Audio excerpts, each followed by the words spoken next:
ক্লান্তি আমার ক্ষমা করো প্রভু, ক্লান্তি আমার ক্ষমা করো প্রভু। পথে যদি পিছিয়ে পিছিয়ে পড়ি কবু, ক্লান্তি আমার ক্ষমা করো প্রভু। নমস্কার দর্শক বন্ধুরা, সেনঝুমা সঙ্গীত টিউটোরিয়ালে আপনাদের সকলকে আবারও স্বাগত জানাই। সকলকে অনেক অনেক শুভেচ্ছা ও ভালোবাসা জানিয়ে শুরু করছি আজকের টিউটোরিয়াল।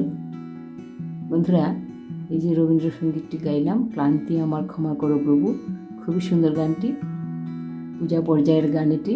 এই গানটি আমরা আজকের টিউটোরিয়ালে শিখব। তো এই গানটি রচিত হয়েছিল 1914 সালে। গানটির স্বরলিপিকার ছিলেন ইন্দিরা দেবী ও দীনেন্দ্রনাথ ঠাকুর। গানটি ইমন কল্যাণ রাগাশ্রিত। 4টি স্ট্যাঞ্জাতে গানটি রয়েছে: স্থায়ী, অন্তরা, সঞ্চারী, আভুক। গানটির সঙ্গে দাদরা তাল বাজবে। আমরা জি শার্প স্কেলে গানটির স্বরলিপি দেখব। তো চলুন প্রথমে স্কেলটি লিখে নিই।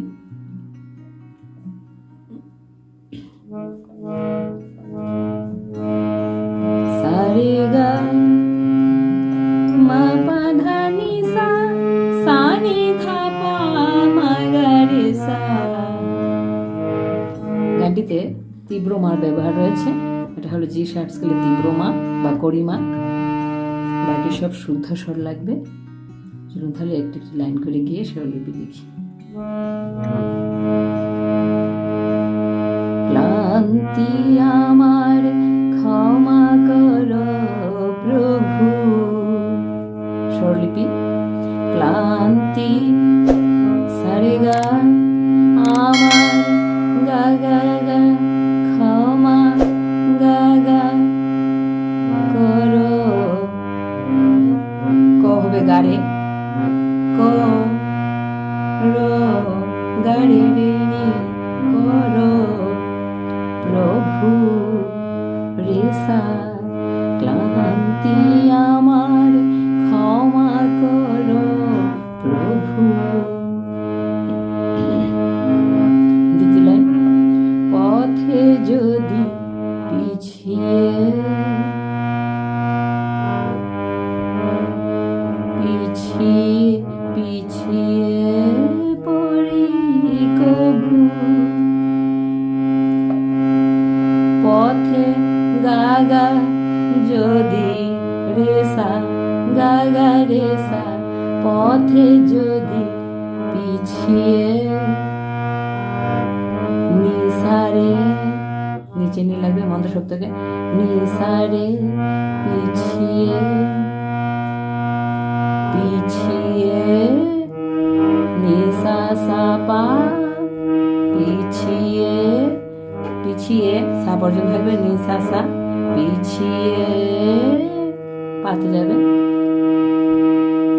পড়ি কভু, পড়ি মাগা কভু, মাগা শুদ্ধ মাগা, কভু মাগা রে গা কভু। পথে যদি পিছিয়ে পিছিয়ে পড়ি কভু, ক্লান্তি আমার ক্ষমা করো প্রভু। তো এই ছিল স্থায়ী অংশের স্বরলিপি। এখন অন্তরার অংশটা একটি একটি লাইন করে গিয়ে স্বরলিপি দেখব।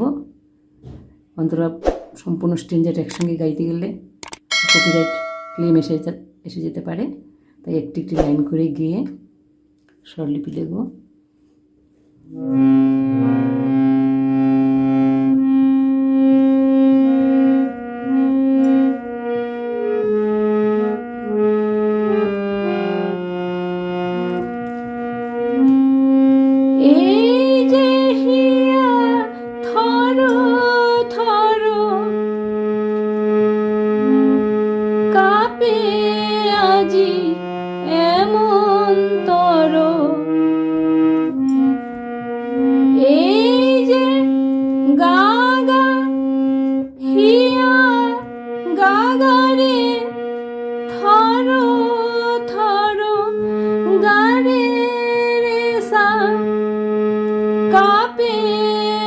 বুঝি রে সা নি ধা এমন তর সা নি ধা পা এই বেদনা এই পানি বেদনা নিধা পা ক্ষমা করো শ্বাস ক্ষমা ক্ষমা সাসারে ক্ষমা করো গাগা ক্ষমা করো সাসারে গাগারে ক্ষমা করো ক্ষমা ক্ষমা ক্ষমা করো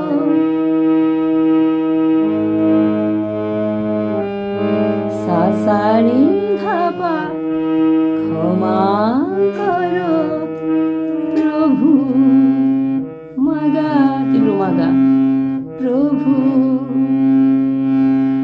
তারপর আবার পথে যদি পিছিয়ে আগের মতনই হবে পিছিয়ে পড়ি কভু ক্লান্তি আমার ক্ষমা করো প্রভু। এই ছিল অন্তরের অংশের স্বরলিপি। এবার সঞ্চারের অংশটা একটু গাইছি, এক লাইন করে গাইছি।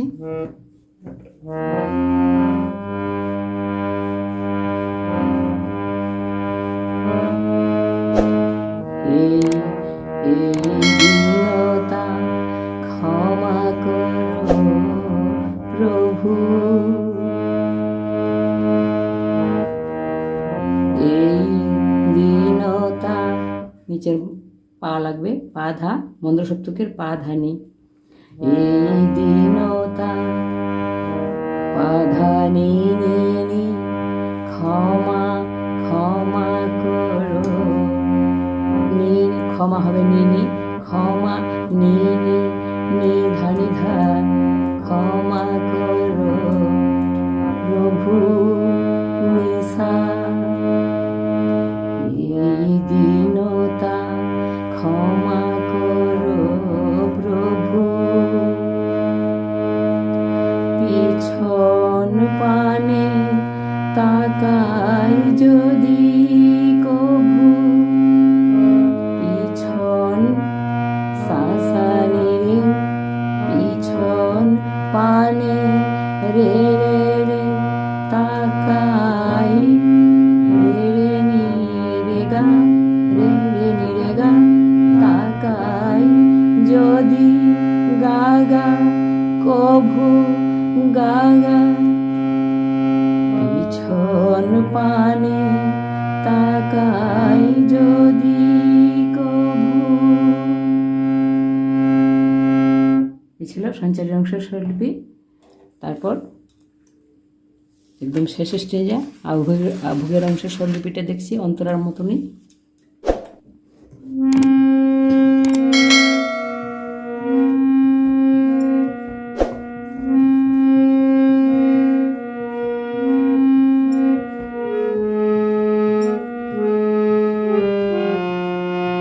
দিনের তাপে রৌদ্র জ্বালায় শুকায় মালা পূজার থালা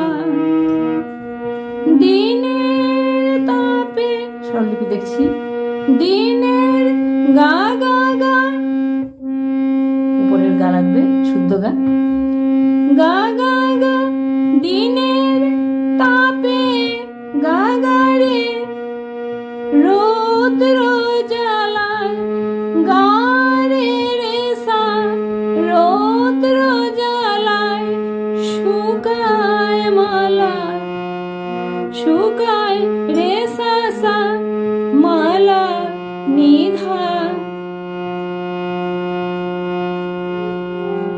পূজার থালায় সানি ধাপা সেই ম্লানতা সেই নিনি ম্লানতার নিধাপার ম্লানতার ক্ষমা করো ক্ষমা সাসারে গাগা ক্ষমা করো ক্ষমা ক্ষমা করো সাসারে গাগা গারে ক্ষমা করো ক্ষমা ক্ষমা করো সাসানি ধাপা প্রভু মগা পাঁচ স্পর্শ হয়ে আসবে প্রভু পথে যদি পিছিয়ে পিছিয়ে পড়ি কভু ক্লান্তি আমার ক্ষমা করো প্রভু। এটুকু ছিল একদম শেষের স্ট্রেঞ্জার আভুগের অংশের স্বরলিপি। একবার একটু একটি লাইন করে গিয়ে স্বরলিপি বলে দিলাম। আশা রাখি গানটি তুলতে আপনাদের অসুবিধা হবে না। স্বরলিপি আমি লিখে দিয়েছি। যদি কোনো ধরনের অসুবিধা হয় কমেন্টে অবশ্যই জানাবেন। আর ভিডিও ভালো লেগে থাকলে অবশ্যই লাইক দিয়ে যাবেন। আর বরাবরের মতনই বলছি, যদি কারো কাজে আসে ভিডিওটি তবে অবশ্যই শেয়ার করে দেবেন। আর আরও এই ধরনের টিউটোরিয়াল পেতে আমার চ্যানেলটিকে সাবস্ক্রাইব করে আমার পাশে থাকবেন। তো আজকের মতো এইটুকুই রাখি। নমস্কার।